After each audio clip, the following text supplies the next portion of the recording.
Hi, everybody. Welcome to Navigating New Narratives with Cheyenne and Raynell. We're finally together, as you can see. I'm very excited to be doing a podcast with her right beside me this time. So today we have a guest. His name is Keegan Harris. He is with the Big Brothers Big Sisters of Guelph, but he actually was born, I assume, born and raised in Thunder Hmm. Bay. Uh, so That's he, correct. yeah, so he's going to start off by telling us a little bit about himself. Hi. Yeah. Well, thanks so much for having me. Currently the executive director of Big Brothers Big Sisters of Guelph, born and raised in Thunder Bay. But most of my school, well, actually all of my schooling and most of my career has been dedicating to supporting people who experience street homelessness, as well as those who experience difficulties due to addictions.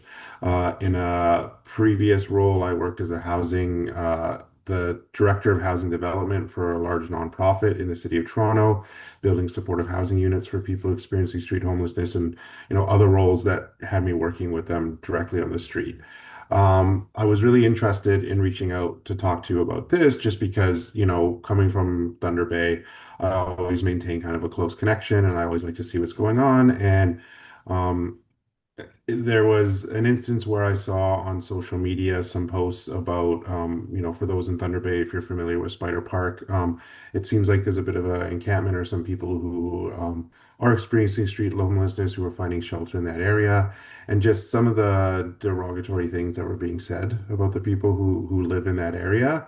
Some invasion of privacy things that were happening, and just like a really gross, toxic kind of conversation happening around those individuals. And as luck would have it, right after that experience, I came across what you two were doing with this podcast, and so I thought I'd reach out and have a opportunity to have a discussion with the two of you.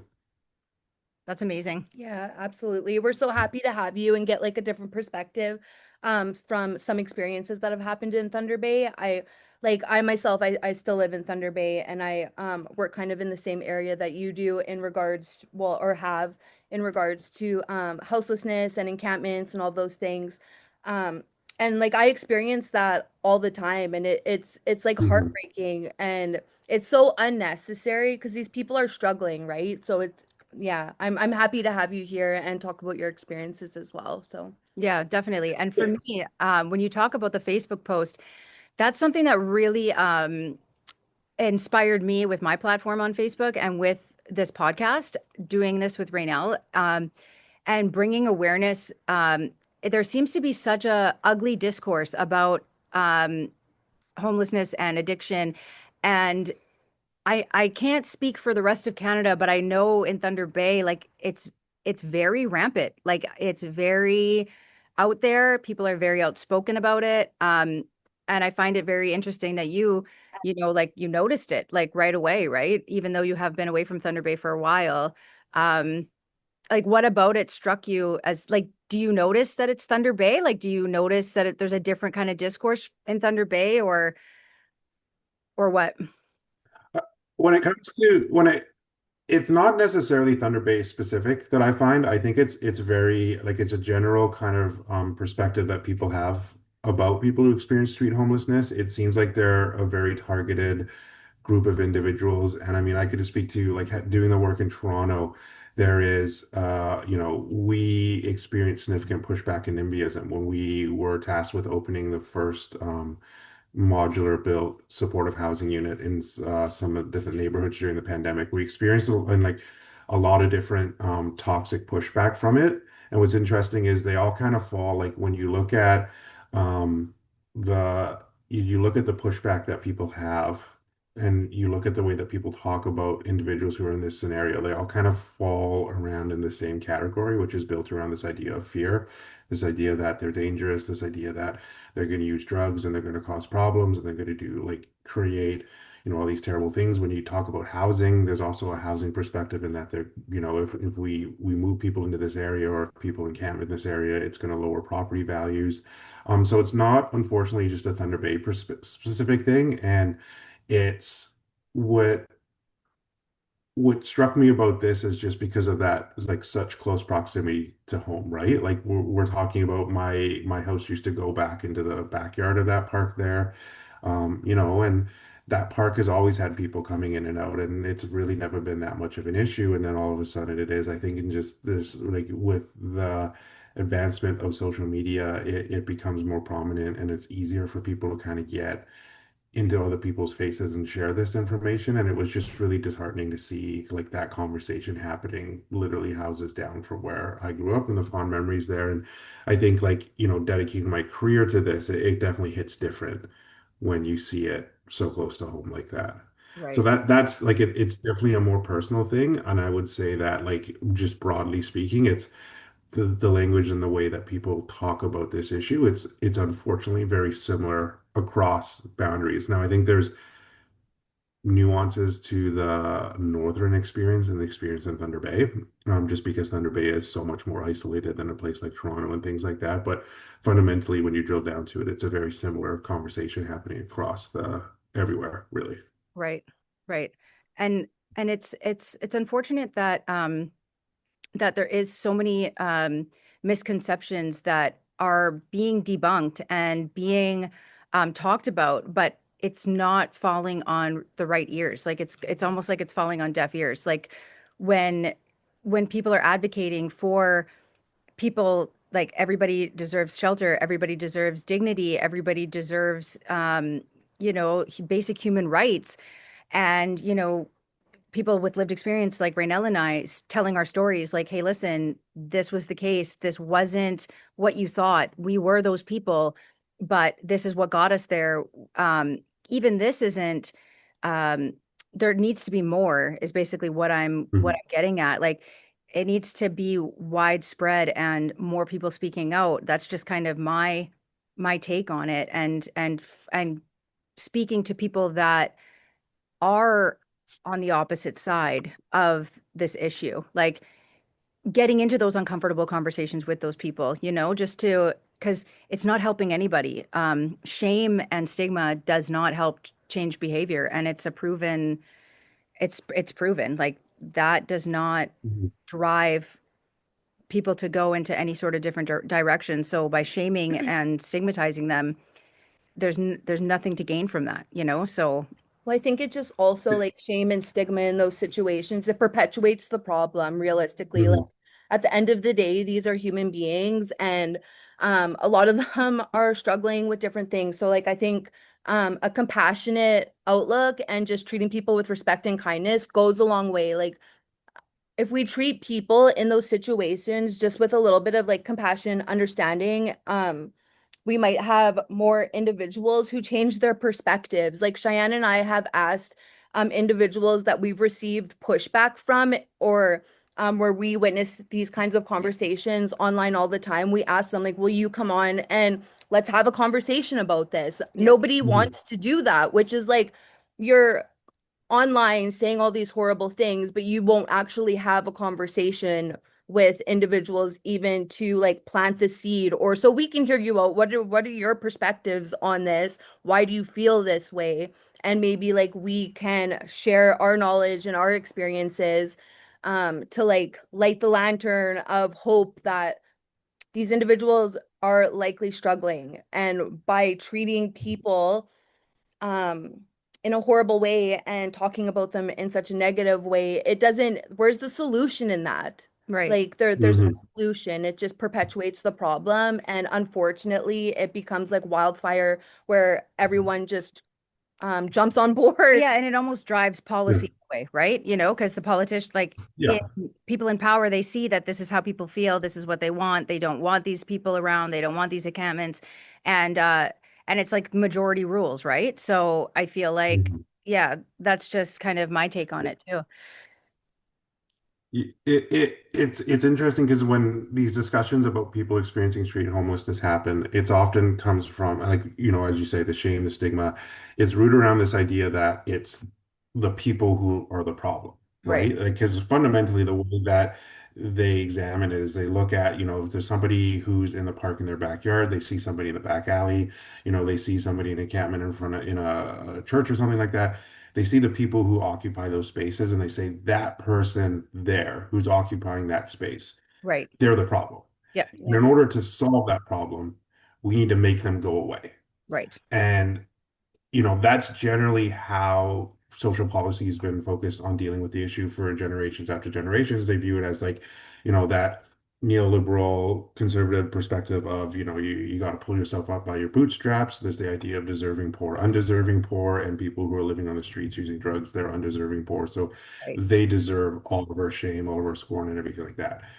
What really needs to happen is the conversation needs to shift in being they are a symptom of the problem. Right. We live in a society with an abundance of resources. We live in a society with the reality the experience of homelessness does not ever need to exist. It is something that is completely manufactured based on the systems of society that we've already put into place. Those structures create homelessness. And by looking at the people who are struggling with that, dealing with that, experiencing it on a daily basis and assigning them as the problem, we're dehumanizing the reality of the situation. The situation is that, we need to treat these individuals as people who are struggling with something, who need support, regardless of where they're at, and they deserve report. I mean, they deserve their support just as anybody else does. And so, when we focus them as the problem, that's when we start to get the stigma. That's where we start to get the shame, and that then ultimately reinforces those unfair, unbalanced structures within the socioeconomic society that allows for this to continue to exist. I completely agree. Yeah, It's 100%. very systemic. And that's what it is. It's when you Mhm. put it on the individual, you have the willpower to change. This is your problem. You've put yourself there. Yeah, You're the reason why, if you didn't make this choice in your life, you wouldn't be where you're at. This and that. And putting everything on the individual is people are a victim of their circumstances. They're a victim of their surroundings. They're a victim of a whole bunch of different variables. And you're right, homelessness, there's no need for homelessness to exist. There are so many places and money. and if I could, Oh, go ahead. I'm so sorry. I just really wanted to jump in because something Yeah, else that's really important. It doesn't matter how they ended up there. It exactly. doesn't matter why they're in this situation. All that matters is that they're in this situation and we need to mobilize and provide support. That's the Exactly. only thing. It Yep. doesn't matter. And that's the thing that is really frustrating when you look at these current narratives around the experience of street homelessness is that you're constantly getting pushed back on like, well, but this person uses drugs or this person does this or this person does that. And, I don't really think like that. It's really the only one of the few situations where we kind of quantify support and help for an individual based on their circumstances. And like, because we do that, like we're really deciding, okay, like, okay, well, this person gets to have help and this person doesn't. And that's completely immoral. It's the fact that the experience of street homelessness is one of the worst and stressful and horrible experiences an individual can go through. Mhm. And because they're going through that experience is enough to justify the support that they need. At the end of the day, they're human beings, and to treat them as anything less than that is completely appalling. And that's where these conversations around deserving, undeserving, and the stigma, like that's what's really, that's really the bottom line of it, is those discussions really reinforce an amoral perspective on with something that needs to be like it's on all of us to kind of support. And as long as we continue to do this, the shame is on all of us as well. Right. Right. Yeah, I feel like even when it comes to like the housing system and the policies and all the things that are involved, like 9 times Mhm. out of 10 what I experience is somebody who is showing very little signs of struggle will be the first person to be housed over.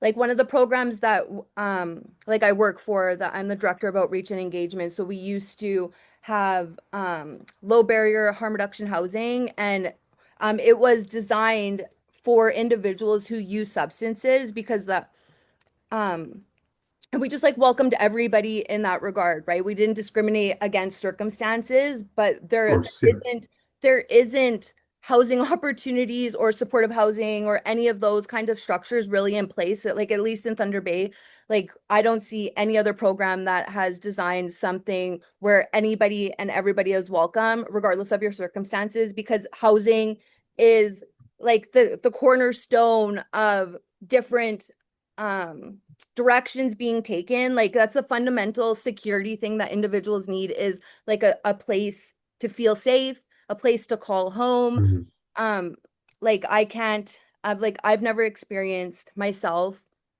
um Mhm. being homeless, but like I can't imagine what that looks like on a day-to-day basis. Like I work in a lot of encampments and I see like people's places.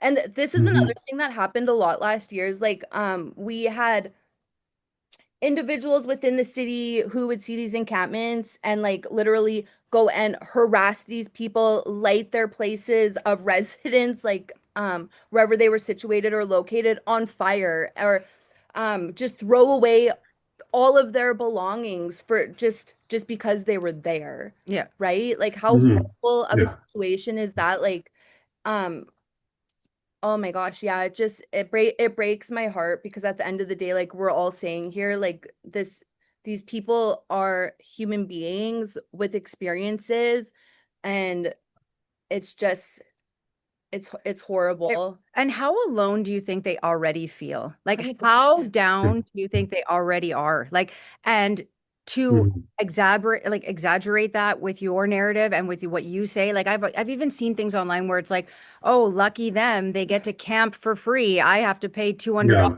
to go camp at Yeah. KOA, and they get a free ride. You're Mhm. telling me right now that you do not that you want to go and live with your family in a tent, and that Mhm. they have some sort of advantage over you. The narrative is being completely twisted. And Yeah. and it's funny because my dad has even said this, like, people have more compassion for animals than they do for humans. And it's true. Yeah. Somebody will house an animal and be, oh, come on, somebody give them a house, give them a house, give them a place to live. But they'll see a struggling human on the streets, with the same emotion and heart that you do, that has gone through probably hell and back, and walk by them like they're nothing but garbage. But if you've seen Yeah. a dog that was struggling and hungry and bone thin, you would say, oh my gosh, and pick them up and show them compassion. Mhm. Like, where did we go wrong here? Where did humans become something that we can't relate, other humans, we can't relate to them anymore? Where did that disconnect come from? Like, that's another thing. Uh, it's like, and it's interesting that you make the comparison between, because you're absolutely right. Like we do as a society have more compassion for animals, particularly animals who are on the street and suffering, than we do for our fellow human beings. What's Right. interesting about that is, um, you know, the first child welfare laws ultimately came under the guise of animal rights laws. Like the first time they argued for the welfare of well-being of children, it was through animal right laws. So it's like this is something, and this was like 1800s when this happened. So it's something that we as a society have been dealing with for a very long time. And when it comes to the experience of street homelessness, again, it really filters back down to this idea of deserving and undeserving poor. This idea that there are people who deserve our support, deserve our empathy, and then there are people who don't. And Mhm. we then end up, in order to justify and quantify that support, we give a lot of people, we put a lot of roadblocks in place Yeah. that really hinder an individual's success. I mean, look to the point that was said earlier about, these, different supportive housing sites and some of the restrictions that they have. There are a lot of supporting housing sites that, as you said, as you described, that say this is the criteria that you have to enter. Now, luckily, I've been involved with the designing of supportive housing sites that don't have that criteria. Nice. Unfortunately, they do have a criteria of, and this was mandated, that they had to meet a specific definition of street homelessness. And that definition was they had to be, and sorry, not street homelessness, but actually chronic homelessness. And that definition was that the individual had to be on the street for 6 months, proven that they've been on the street for 6 months. So this individual, in order to be achieve housing, and they had to be living on the street for 6 months. It also then, the largest population of those who experience homelessness are hidden homelessness. So the people who are couch surfing, the people who are going between place and place and place, the people who we don't see, they're automatically ineligible for the housing. And that kind of just reinforces this idea that the only issue is the visibility of it, and we need to solve that. I remember a conversation with Kathy Crow, the street nurse, and it kind of that conversation clicked. And we are moving as a country towards a housing first philosophy. In many respects, we are already in a housing first philosophy, and we're trying to kind of um, do better with it. And in the housing first philosophy, the idea is that we have to get people into housing, and once they're in housing, because like, before that it was all about, well, we have to get people jobs so they could get money and they could afford housing, or we have to get people into education so then they could get jobs. And again, it was all about giving them and building people's capacities to get them into a job. Right. And then once they got a job, they could be self-sufficient and they can then support themselves, and then the government doesn't have to take care of them anymore. The reality of that, though, is you can't get a job if you don't have an address. You can't get a job if you can't keep a job if you don't have a shower, because you can't shower every single day. You can't keep a job if you don't know where you're going. You're not Exactly. going to focus on school if you don't know where you're going to be living in that night. And the stress and the experience of being, homeless, it's so overwhelming that you can't focus on anything else. So the idea was, okay, Mhm. there was a shift. Let's get people into housing. Once people got into housing, the idea was, okay, they're in housing, they're good. Let's go around. Let's leave them be, and then they could go and they could do all those things they have to do. Right. What Kathy Crow mentioned to me was that, you know, the people who go through the experience of street homelessness and then as they transition into housing, like anybody else who's going through a transition, they go through the cycle of change. Yeah. There's a specific reason why that person is on the street.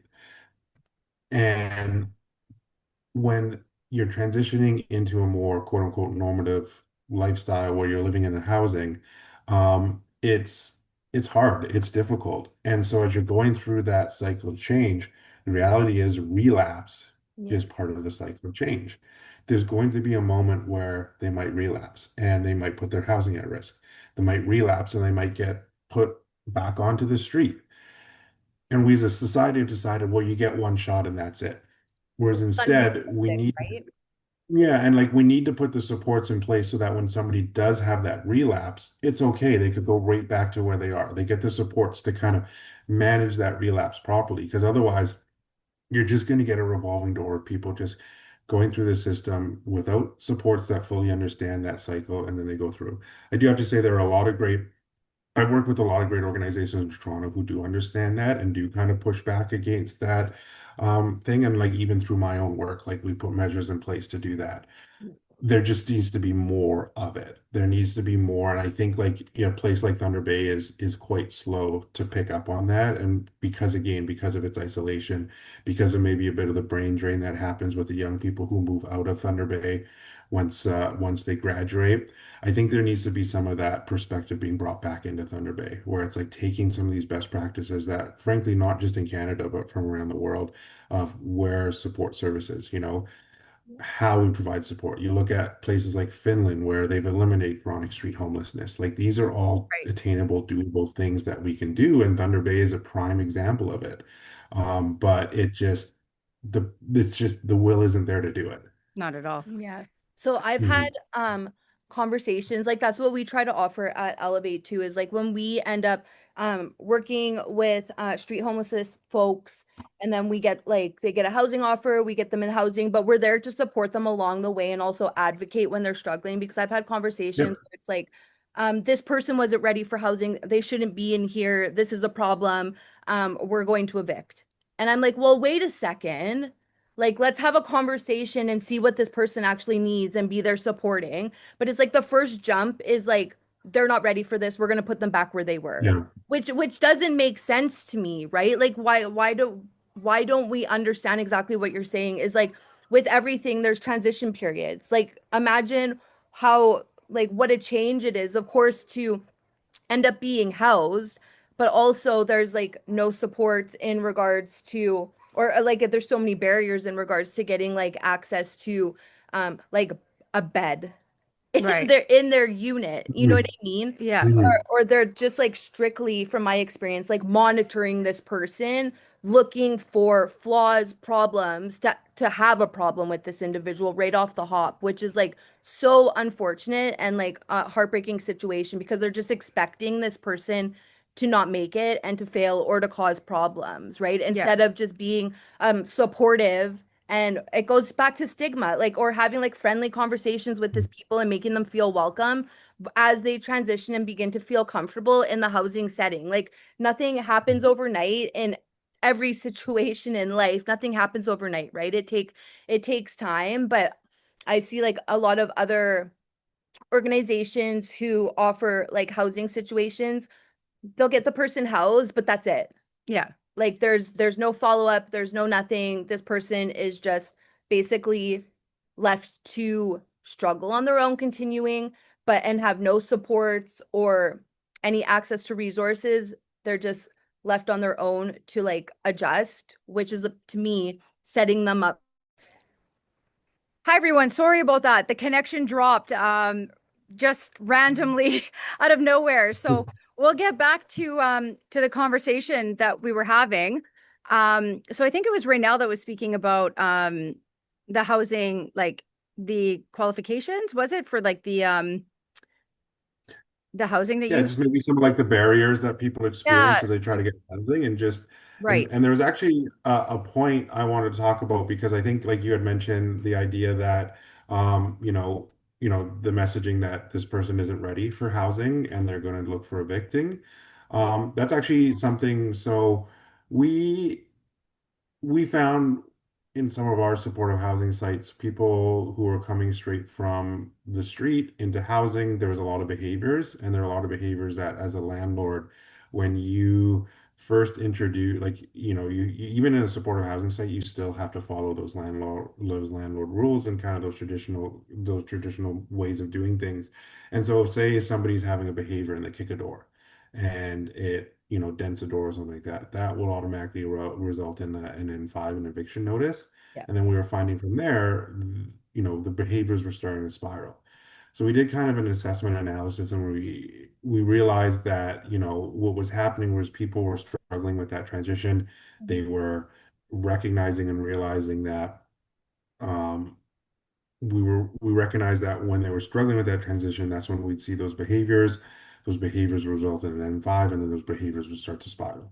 So we ended up changing to a more, I like to call it more like a transformative restorative justice approach to property management, where, say if somebody did have that exact same situation where they were struggling and they kicked a door, rather than getting an N5 of the eviction notice, which tells them like, unless you correct this behavior, you're going to be evicted, which is obviously very triggering for someone who's just coming straight from the street, to be like, hey, I just got this house, I made a mistake, and now I'm just going to be put right back onto the street.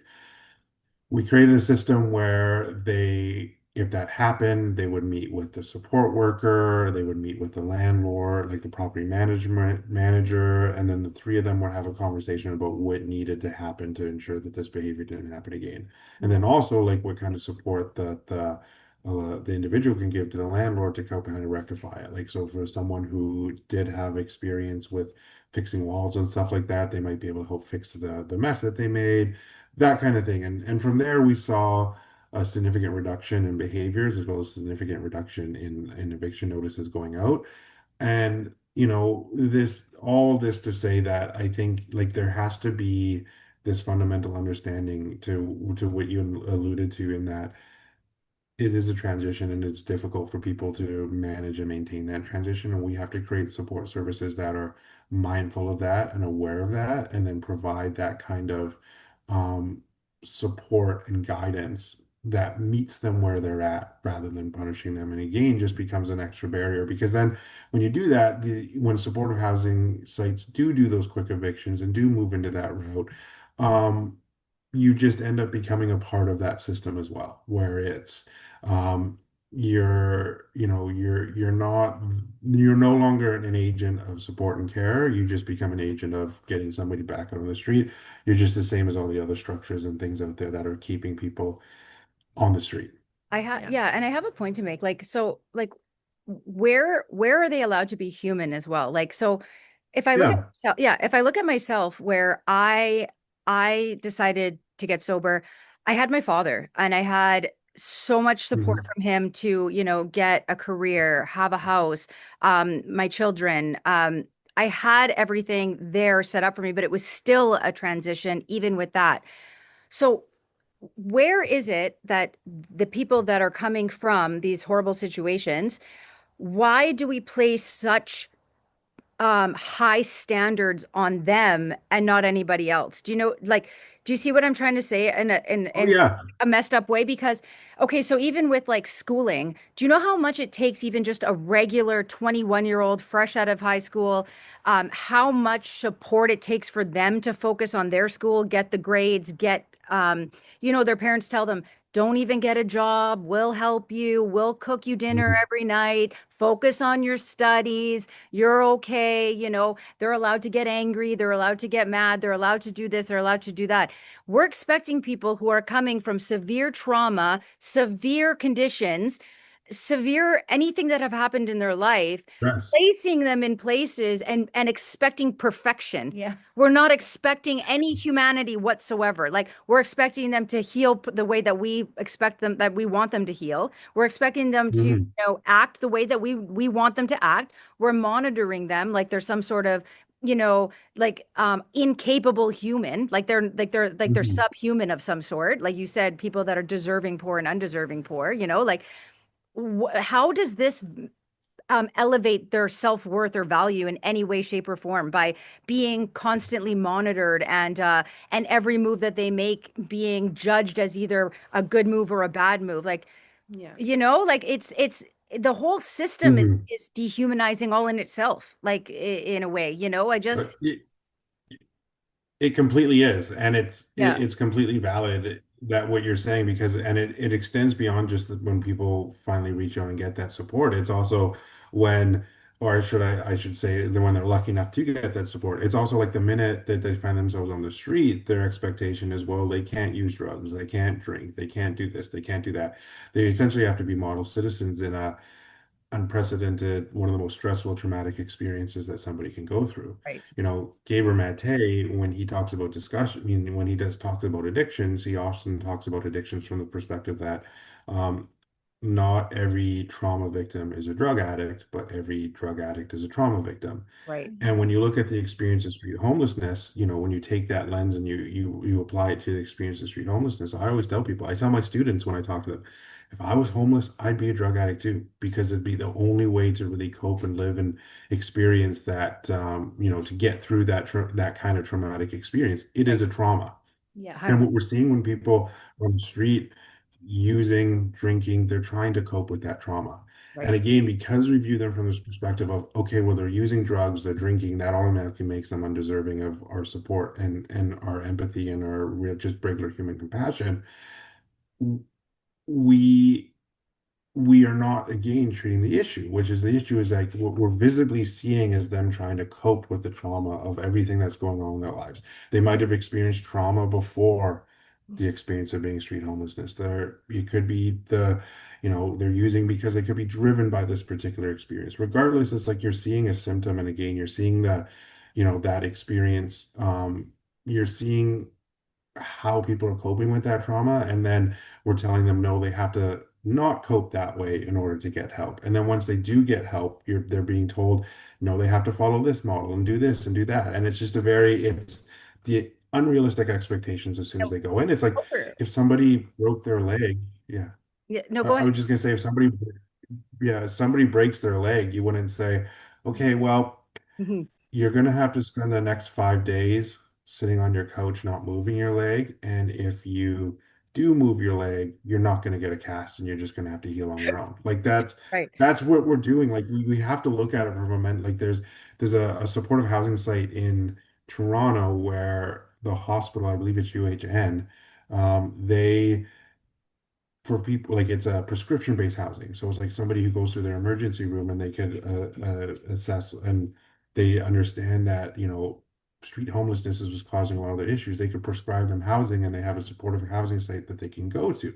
We have to look at this from a medical model in many right. respects as well, because we would never treat someone who's dealing with a physical ailment like this in the way that we treat people who are experiencing street homelessness as well, because a lot of the things that they're dealing with is mental ailments, it's trauma, it's coping with that. And again, it goes back to that stigma and that way that we traditionally view them as it's like, oh, it's their own fault that they're there. It's their own fault that they're using. And that's not the case. Yeah, exactly. And I was going to say, when you were talking about the people on the streets, and we see that, like, so what we're seeing is the raw truth, and people don't like seeing the raw truth Yeah. because that stuff is happening everywhere. So it's happening in the Oh house yeah. beside you and it's happening in the house beside you on the other side as well. But you can't see it, so it's okay. You know what I mean? We're Mhm. seeing it in plain sight and we just can't handle that truth because they're not as well kept secrets Mhm. as the rest of the people that are struggling. Why is the people that go to, say, the strip bar every single night and get drunk with their buddies, come home, have a house to go to and a couch to sleep on, get up the next day and go drink again and drink again and drink again? Why are they okay? Like just because they can go to a Yeah. job and we don't have to see them. We don't they can just do their own thing. But now that the problem is right in front of our face and we're forced to see it, now we have to, now we have a problem with it. And that's wrong. The problem exists, and people have a problem with seeing things in raw form, and that is seeing trauma, addiction in raw form, and at its ugliest, really. Yeah. And yeah, and it's a sad reality, but it's a reality that people are going to start to have to face because they're sweeping it under the rug, sweeping it under the rug, sweeping it under the rug, individualizing it, like you said, placing it on the individual, not seeing the bigger picture and what actually needs to happen, and it's getting us nowhere. Well, Yeah. and it's very true. Like you listen to a lot of people who have that stigma around it, and then you look at you ask them about what the solutions are, and the solutions are always, well, as long as they're not doing it in my face, as long as they're not doing it here. The Yeah. idea is to hide them away. Yep. And it's just, well, what if we put them in housing? Well, no, they just need to be away from it. And like that's the easiest solution, and that's the preferred solution. Is just get them away.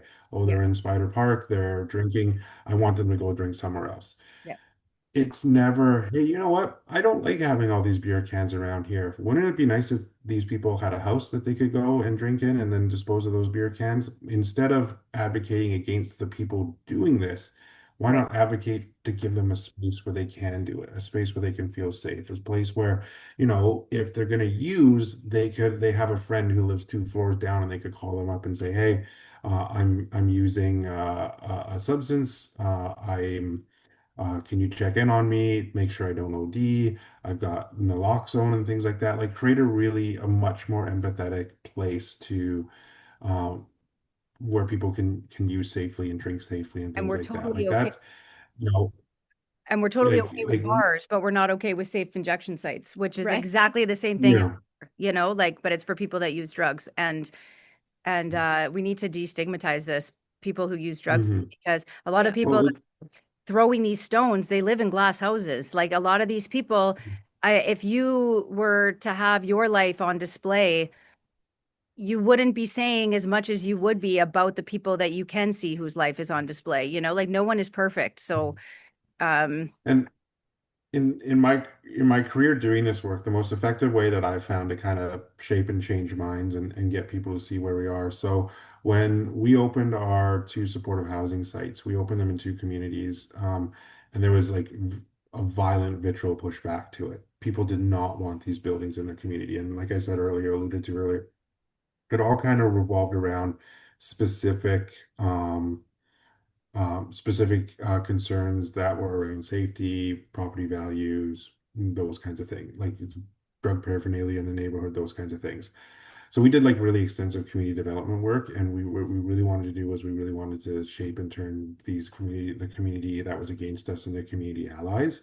yeah, And so what we ended up doing was we used a community thematic engagement model approach to it, where, it's really hard to do, especially when people are kind of throwing that vitriol towards you and throwing so much false information towards you. But, the first step is really to like sit down and listen and kind of, you don't want to validate what they're saying. It's a trick in that you don't validate what they're saying, you validate what they're feeling. right. So if Right. somebody is saying, oh, we're going to see an increase in crime. We're going to see like a bunch of murders in this area. You're going to see this. You're going to see this, et cetera, et cetera, et cetera. You very much, you have to trade it. You say something along, well, it feels like you're scared. It feels like there's some kind of like there's Yep. a fear there of the scare. And then that allows you to kind of have a conversation with them about where that fear is. And because you're having it at like a community level conversation, you then like transcribed and recorded every single thing that community members were saying to us. And from there, we then grouped it into, we did kind of a thematic analysis of everything. And we took those themes and then we group them into codes. Yep. Sorry, not codes. We group them into different categories. And those categories then inform that a roadmap of like, okay, so because whenever you use this model, it always ends up in the same roadmap where you have the initial issue that Yep. people is always talking about. You have people like talking about the ways that they want to, like what they want to see happen. Yep. They, and this is the smallest category is the, what will need to happen to get to where they're going and to the end goal. And from there, we were able to build, like, once we understood what the community was saying in terms of we want to get to here, we were able to build a roadmap with them where they're just like, okay, you're saying that you're really, really scared about these, people coming into the community, you're not sure. Why don't we create a community safety task force where it's us, the police, different other bunch of other social organizations on it, and you bring concerns to this group. And when you bring concerns to the group, we can triage it and we can kind of identify it. So it's not just specific to the new housing that's coming in, it's community wide. Right. Right. And when we did that, we found the issues that were being brought forward weren't actually issues related to the housing. They were Yeah. actually related to things outside of the housing. But Exactly. because this housing came in the neighborhood, we were able to create this and we were able to identify and address those issues. We also then, like, the property value thing, I mean, that's just false. Like, property values only ever go one way, and that's up. But we were able to create little small groups, little things like this, do little kind of increasing engagement. And the result of it, after 6 months of opening, people stopped coming to the group meetings because eventually everybody, like, we reach out to the community members and say, hey, what's going on? Like, you're not coming out anymore. And they would all say the same thing. Well, nothing's happening. Like, all my fears that I had beforehand, like, none of it came to fruition. Like, it's totally fine. It's okay. Like, we don't need to worry about it. So you have to really work and you have to give people an opportunity. Like, one of my mentors always said, you have to give people the opportunity to do the right thing first. And you have to give people the opportunity to, you have to show them a better way. And this process was very much rooted in being like, okay, these are what your concerns are.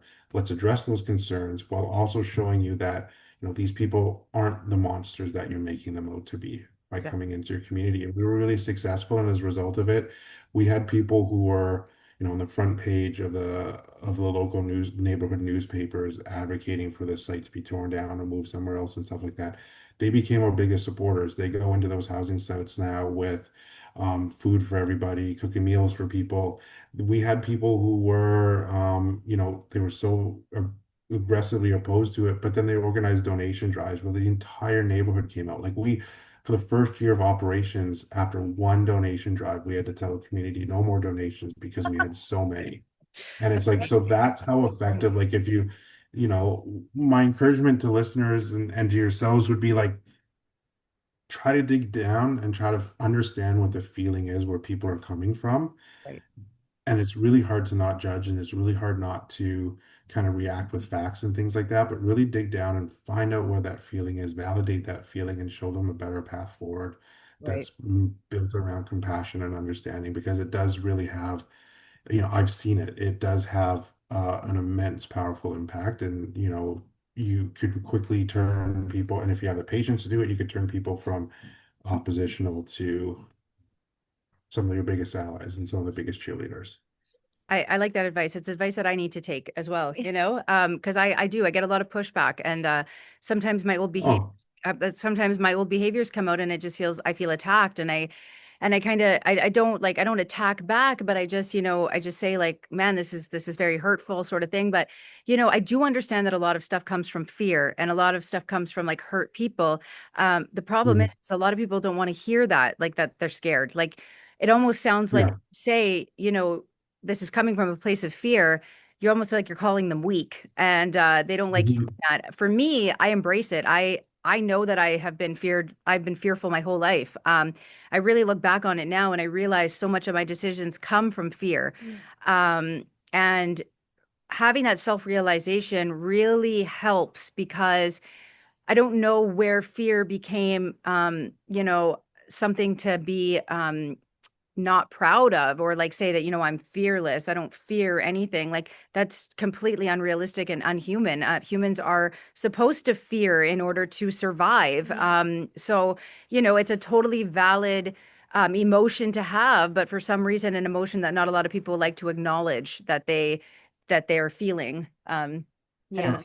You know, I think it comes like, I mean, I have no evidence for this. I have no, um, there's no scientific evidence of this or backing of this or anything like that. But, you know, I've always thought Yeah, that one of the driving forces of that kind of fear base is, you know, every single one of us, unless we're billionaires, we're closer to being on the street than we are to being a billionaire. All it takes is a loss of a job. All it takes is a bad month. All it takes is, you know, people who think they're comfortable would be shocked to learn how close they are to that. exactly.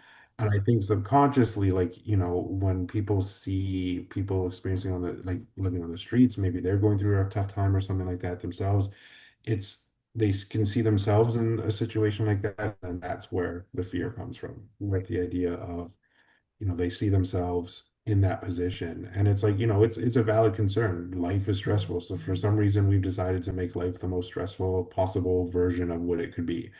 Um, and navigating that's really difficult. And it's sometimes for some people, it's easier to put down others who are struggling than it is to kind of face your own uncertainties. And so that's why it's like, you know, just as we have to challenge these social stigmas and these narratives and these things that are happening around the experience of street homelessness, like we also have to work and show compassion and understanding and work to validate and empathize with people who see it differently and are promoting those kinds of views. And like, even though, like, you know, every fiber of my being just wants to be like, No, you're wrong. Like, factually, everything about what you're saying is wrong. Mhm. Um, that's not going to go anywhere. That's just going to entrench people and get them deeper into it. Like, I remember doing a presentation once where one of the residents in a neighborhood said, "Oh, ever since we opened the supportive housing site, they shared a graph and they said this is, as you can see, crime has risen in this area." And the graph that they used, it showed that a flat line. So there's been no increase in crime, no decrease in crime since it's been open. So I decided to use that and do my presentation. Like, as you can see, there's been no impact on crime since the opening and everything like that. And I went through the data a little bit deeper and everything and had that conversation, like spoke about it. And then the person right after me said, as we all know, and as we can see in the data, crime has risen exponentially since we've. So it's like facts aren't like, unfortunately, Right. facts aren't really going to work. So we No. have to play to that feeling aspect of it. And, you know, just as we're asking them to be more compassionate and empathetic, like, again, even though it's really hard, we also have to be compassionate, empathetic, and go to validate and work to understand where they're coming from and show them that there is a better way. And the better way is housing. You know, in the city of Thunder Bay, I don't know the number off my head, but there's so much vacant areas in Thunder Bay where, you know, it takes the modular housing site that we got asked to run. The initiative was approved in April of 2020. They We were brought on in September. They broke ground in, I think, August, and we welcomed our first residents in on Christmas Eve. So it's like the city has the power to earmark these vacant sites, these surplus areas, and within 6 months, you know, there's how many people experiencing street homelessness in the city of Thunder Bay? In 6 months, you could build apartment building, like a few apartment building units Mhm. that could house every single one of them. And in 6 months, the city of Thunder Bay could be free of chronic homelessness. I don't It's know if just So we Raynell wants choose to not speak to to. this. Raynell has something to say about this. Yeah. So I also, just before I get into what I was talking to Cheyenne about Mhm. yesterday, is like we actually have a lot of empty housing units within apartment buildings through Mhm. all over Thunder Bay. It's just there's nobody that's going to be fixing them up. So that could solve a big portion of the Mhm. encampment areas in the city, but not to mention there has been a project that's been proposed several times to like city council and they've gone back and forth about a temporary village that they're Yes. funding for. Yes. But and they were supposed to be putting it on the Mile Street location, but there was so much pushback from the residents in that area and the businesses that city council said, no, we're not going to be putting it there anymore. And now they're trying to propose a different site that is like way in the middle of nowhere, basically. So no Yeah, of access to course. supports, no access to like food banks or anything that where they're currently like residing has is close to all of these support things that they're requiring to be able to survive in the situation that they're in. But the new site that they're proposing is in the middle of nowhere because people are so uncomfortable with the fact that there's going to be a temporary village for folks to be housed where there's supports, there's going to be social supports involved there, like going there all the time. There's going to be like a ton um of like really valuable resources for folks in this temporary village, but it's been um it's been shot down so many times from residents in Thunder Bay that it's just like it's looking like it's not even going to be moving forward because there's just so much Mhm. pushback. So like I just wanted to say like I how beautiful your approach was is like um working with community in a constructive way, but also hearing them out in different aspects instead of just like opening the floor for like just negative pushback, negative pushback, negative pushback, Mhm. negative pushback, but no follow up on those. It's just like, oh, we're getting this pushback. We're not going to move forward, but it's not like really addressing the actual concerns or like acknowledging like where's this coming from or like it's not solution based. It's nothing. It's just, yeah, I'm just There, disappointed. Right. we were also benefited from, like, to take our experience and compare to this, we were also benefited from a city that was very much like it's happening in this neighborhood. It's not up for debate that it's happening in this neighborhood. This is a site we've identified. It makes sense. It's by all these amenities. It's happening. Right. And that's something that obviously residents took a lot of offense to. And I could understand that, being told like, hey, this thing you don't want, it is happening there. But regardless, like there needs to be some courage and bravery on that end to be like, look, we understand you don't want it to happen here. We know, we listen to the experts, we listen to the people who are around, it's happening. Yeah. Yeah. And then the process becomes, because it's happening, how do we manage it so that it's successful for everyone? What The I, other piece too is the idea of like a quote unquote like a temporary village. That's Right. problematic in of itself because it's like 100%. what's Yeah. then the long-term solution, right? Like, and I'm sure they've thought about it, and I'm sure the people putting it together have an idea of what that long-term solution is. The problem is I've seen so much in my career, like temporary solutions become permanent, and because they're identified as being temporary, they just become woefully insufficient. Like, the concept of temporary housing, where it's like, so you get somebody off the street, you put them in a home, and then once they get into a home, they find a more permanent home. And the idea was like you could just cycle people through quickly through there. The problem was there wasn't enough places for people to go, so as soon as they get into temporary housing, that's where they stay. yeah, Yeah. That could happen with this situation as well. So that you will definitely happen. need, Right. That will. yeah, exactly. And so Yeah. you need to have I would say there needs to be the courage to, one, just be like, look, it's happening here. Right. We're not opening it up for debate, where it's happening here. Instead, the debate will be how do we all work together to support this?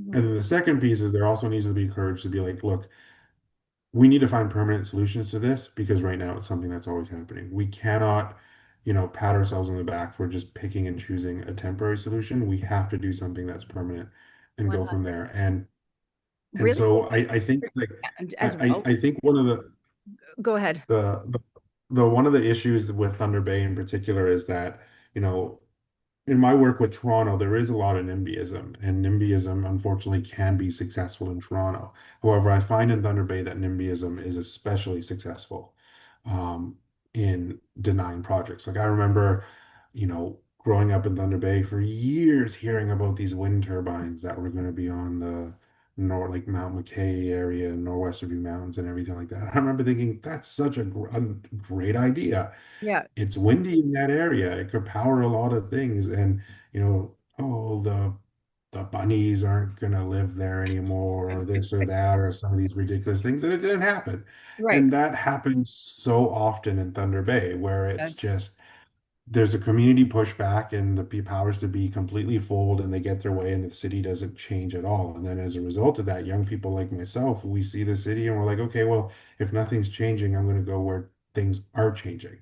Well, what's And also Right. so, frustrating about that is the fact is people are complaining that nothing's getting better, but it's like the solution, well, not even solutions, but the ideas that are proposed Mhm. are pushed back on, where you're right, nothing is changing. Yeah. But everyone complains Yeah. that nothing's changing, but it's like the opportunities come, but then it gets pushed back and then nothing changes and it just like Mhm. continues I to spiral, which is ultimately the problem, is like everyone is so quick to push back on things and judge certain situations, and definitely people blame the people, but then there's nobody comes up with um plausible solutions, or obviously what's happening right now isn't working, right. so we have to come at it a different approach, but nobody wants to be a part of that. I don't It's think just yeah, I frustrating. don't think anybody like I just from what I hear, I don't think this is a concern for anybody on that council. Like, I think that it's a concern of the Yeah. citizens, Yeah. but I don't think that the council cares enough to actually make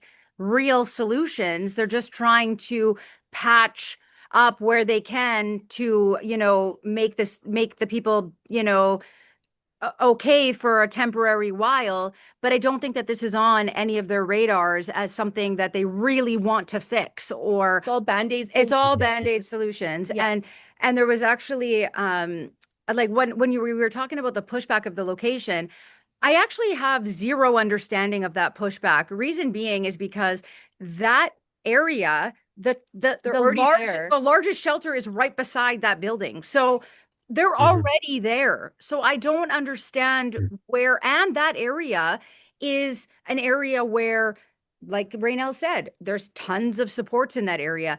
My gym, my father's gym, and my gym, the underground gym, is right there. Like, Mhm. we are in the hub of where those people need the most support and compassionate people around them, and that's where that is. And they're already accessing the services in that Yeah. area. They're already occupying that area. So I Yeah. didn't even understand where that pushback even came from. Honestly, it made no sense to me. Like, but I also didn't follow up on it because I don't like doing Mhm. that, because it just gets me in this mind frame. So I Mhm. really don't know a lot about it, but I was tagged in a post saying, Cheyenne Panetta, what is your thoughts on this? And all I wrote was, every person is entitled to shelter and dignity. And the city should have been spending money on this a long time ago. And they should also be spending money on transitional housing, rehabilitation centers, and treatments. And that's all I wrote. And then there was more comments and I just ignored them. But that's it. Like they should be addressing the problem. There is no addressing. All this is just like sweeping it under the rug, like letting it, like Mhm. you said, temporary. Temporary, yeah. Yeah. It falls under the kind of a category of what we talked about earlier. At least maybe not the planning and the inception of this, the people who are specifically putting it together, but certainly I think the reaction to it and kind of the follow-up from that reaction, it very much ties into what we talked about earlier, where the idea is that we just want to move people, like they're the problem, we just want Yeah. to move them Yeah. away, right? Exactly. Just And get them it's out of like our the face. idea, yeah, and the idea is that you can't put a service or an institution like that, or sorry, not an institution, you can't put a program like that in somewhere where the resources don't exist. Because especially in a city like Thunder Bay, Yeah. where transit is notoriously difficult to get around on, in the winter months, it's even harder to get around on. You have to put people where the resources are. You can't just put people anywhere and then just expect them to, well, they'll just hop on a bus. Well, there's a good chance there's a bus route that doesn't go to the middle of nowhere that's going to bring them to where the resources are. And then on top of that, it's also like we're telling them that they need to go out and they need to get jobs and they need to do this and they need to go to school and everything like that. Well, they're going to spend their whole day going on a bus downtown, Right. getting those resources and then going back. Exactly. It's completely antithetical to good quality care, and I think ultimately when we err too much in the like, and that's why I said there needs to be the courage to be able to say, look, it's happening, Yeah. Yeah. Yeah. whether you like it or not, it's happening. Like, look at what happens, when the new growing up as a kid, I used to play in a lot of bands, and we all played and hung out in a bar, Kilroy's downtown, and that was kind of like sacred Nice. ground for us as kids. And we I was devastated when they announced that they were turning that whole area into condos. I was like, there was a bunch of us who were like, this is like, for us, this was like the place where we wanted to be. Yeah. Um, but where was the community push back on that? Where was the community coming together and saying like, well, hey, like, why can't we preserve some of these things? This was a place for, and I mean, I know the irony of saying like a bar is a place for young high school kids to hang out, but like it really was a place where kids who were maybe disenfranchised and, they weren't on the sports teams, they didn't play hockey, they were really into music and things like that. There was a really good tight-knit community, and the foundation of it was in a location like that. But because it was condos going in, no problem, no pushback, no mechanism to stop that. So why is that allowed for Right. these Right. condos to tear down these things? But when it actually comes to, again, helping as systems and buildings and things to help people, why are these allowed to have the insight and the ability for people to push back on when Right. we know people are going to push back on them? And especially too, it's like, you know, there are passionate people out there who are going to say, look at a situation like that. Like I'm sure everyone here, we would all go and voice our support for programs like that and buildings like that in front of, City Hall and things like that. But for most people who do support it, they'll see that and be like, oh yeah, that's a good idea. And then they'll move on. Yeah. Whereas people who are fueled by that, no, I don't want that, they're far more motivated to go out. So then you get you kind of get a situation where it's a vocal minority that comes out, and Yeah. that skews the conversation, that you have all this hidden support, but then you have this kind of small vocal contingent who's really pushing the narrative Yeah, around sites like that. that's a really good point. And I think we'll end with that point because I Mhm. think that that's kind of where what me and Rainella are hoping with this podcast is that the minority voice, the ones with the support, we're trying to make it louder than the pushback. And that's kind of what we were doing. And we want to thank you so much for being on the show, and all of this talk was great. It was so insightful. You have informed me of things that I I'm going to be thinking about. So thank you for that. And Raynell, I don't know if you have anything to say. Yeah, absolutely. Thank you so much for being here with us.